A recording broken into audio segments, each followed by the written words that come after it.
नमस्कार, मैं हूं प्रीति सिंह और आप देख रहे हैं हल्ला बोल न्यूज। चलिए बिना देर किए शुरू करते हैं आज की 10 बड़ी खबरें। प्रधानमंत्री नरेंद्र मोदी ने भारत में कामकाज के तरीके में बदलाव की जरूरत पर जोर दिया है। एक आर्थिक कार्यक्रम में पीएम मोदी ने कहा कि देश अब अनुमति मिलने तक प्रतिबंधित मॉडल से प्रतिबंधित न होने तक अनुमति मॉडल की ओर बढ़ रहा है। उन्होंने कहा कि सरकार नीति स्तर पर अगली पीढ़ी के सुधार ला रही है। प्रधानमंत्री ने भारतीय रेलवे, दिल्ली मेट्रो और नमो रैपिड रेल में हुए छोटे बदलावों का उदाहरण देते हुए कहा कि ये बदलाव बताते हैं कि भारत समय के साथ आगे बढ़ रहा है। पीएम मोदी ने यह भी कहा कि दुनिया भारत के प्रोडक्शन लिंक्ड इंसेंटिव यानी पीएलआई की सफलता को देख रही है। सिविल जज बनने की तैयारी कर रहे कानून के छात्रों और वकीलों के लिए सुप्रीम कोर्ट ने बड़ा फैसला दिया है। कोर्ट ने जूनियर डिवीजन सिविल जज बनने के लिए अनिवार्य प्रैक्टिस की अवधि 3 साल से घटाकर 1 साल कर दी है। यह बदलाव 2027 से लागू होने वाली प्रक्रिया के संदर्भ में महत्वपूर्ण है। इसके तहत उम्मीदवारों को प्रैक्टिस के साथ सर्टिफिकेट, ट्रेनिंग और क्लर्कशिप जैसी शर्तें भी पूरी करनी होंगी। Chief justice Suryakant, justice Augustine George Masih और जस्टिस के विनोद चंद्रन के बेंच ने निर्देश दिए। हालांकि जस्टिस चंद्रन ने 3 साल की प्रैक्टिस के पक्ष में असहमति जताई है। उत्तर प्रदेश में विधानसभा चुनाव से पहले योगी सरकार ने नेताओं की सुरक्षा को लेकर बड़ा कदम उठाया है।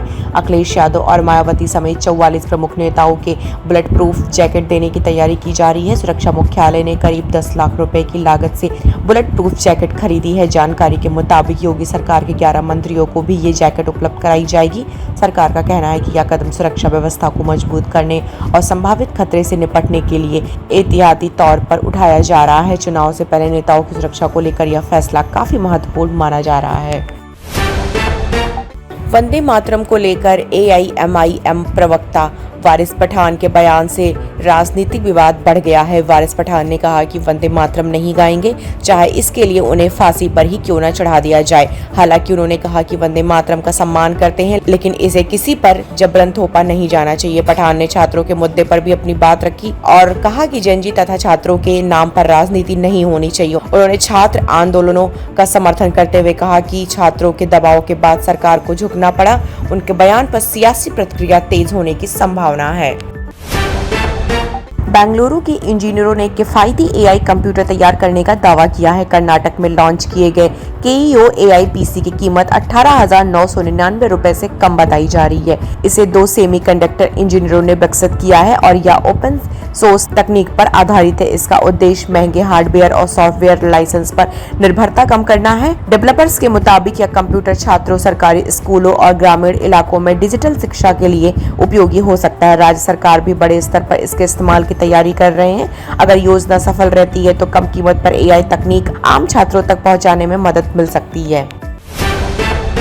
राहुल गांधी के कार्यक्रम से पहले पुणे में सियासी टकराव देखने को मिला। कांग्रेस नेता के छात्रों की गूंज। कार्यक्रम से पहले सीओईपी टेक्नोलॉजिकल यूनिवर्सिटी के हॉस्टल परिसर में एबीपी और एनएसयूआई कार्यकर्ताओं के बीच विवाद बढ़ गया। दोनों छात्र संगठनों ने एक दूसरे पर छात्रों, खासकर छात्राओं को प्रभावित करने और दबाव बनाने के आरोप लगाए। देखते ही देखते विवाद झड़प में बदल गया। घटना के बाद विश्वविद्यालय परिसर में भारी पुलिस बल तैनात किया गया। प्रशासन ने स्थिति को नियंत्रित करने के लिए सुरक्षा बढ़ा दी है। राहुल गांधी के कार्यक्रम को लेकर पहले से ही राजनीतिक माहौल गरमाया हुआ था।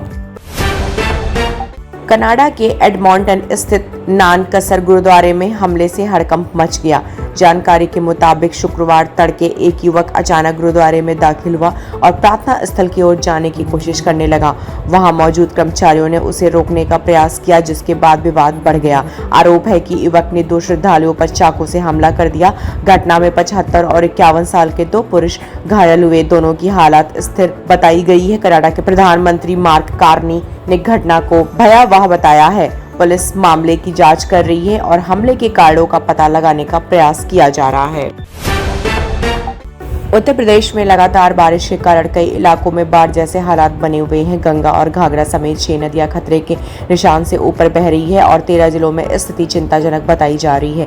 वाराणसी में गंगा का जलस्तर बढ़ने से सभी 84 घाट डूब गए हैं। मणिकर्णिका घाट की छत पर अंतिम संस्कार और दशवा समेत घाट की छत पर गंगा आरती कराई जा रही है। उधर दिल्ली में अगस्त की बारिश सामान्य आंकड़े को पार कर चुकी है। राजस्थान में मानसून कमजोर पड़ा है और तापमान 40 डिग्री के करीब पहुंच गया है। मध्य प्रदेश में भी कई जिलों में भारी बारिश का अलर्ट है। नीरज चोपड़ा ने लुसाने डायमंड लीग में शानदार प्रदर्शन करते हुए सिल्वर मेडल अपने नाम किया।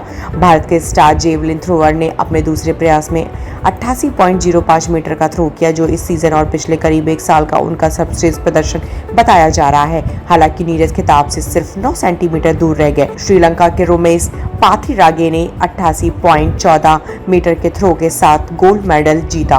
ग्रेनेडा के एंडरसन पीटर्स 86.69 मीटर के साथ तीसरे स्थान पर रहे। नीरज के शानदार प्रदर्शन से भारतीय खेल प्रशंसकों में उत्साह है। यश की मोस्ट अवेटेड फिल्म टॉक्सिक की एडवांस बुकिंग शुरू होते ही जबरदस्त रिस्पांस देखने को मिला है। रिपोर्ट के मुताबिक शुरुआती घंटों में फिल्म के करीब 85,000 टिकट बिक चुके हैं और एडवांस बुकिंग से 4.10 करोड़ रुपए से ज्यादा की कमाई हुई है। कर्नाटक में फिल्म की बुकिंग सबसे मजबूत बताई जा रही है। केजीएफ चैप्टर 2 के बाद यश एक बार फिर से बड़े पर्दे पर एक्शन अवतार में नजर आएंगे। गीतू मोहन दास के निर्देशन में बनी toxic a fairy tale for grown अब 26 अगस्त को सिनेमा घरों में रिलीज होने वाली है। तो ये थी अब तक की 10 बड़ी खबरें। देश विदेश की ताजा तरीन खबरों से जुड़े रहने के लिए देखते रहिए हल्ला बोल न्यूज। हर खबर पर हल्ला बोल।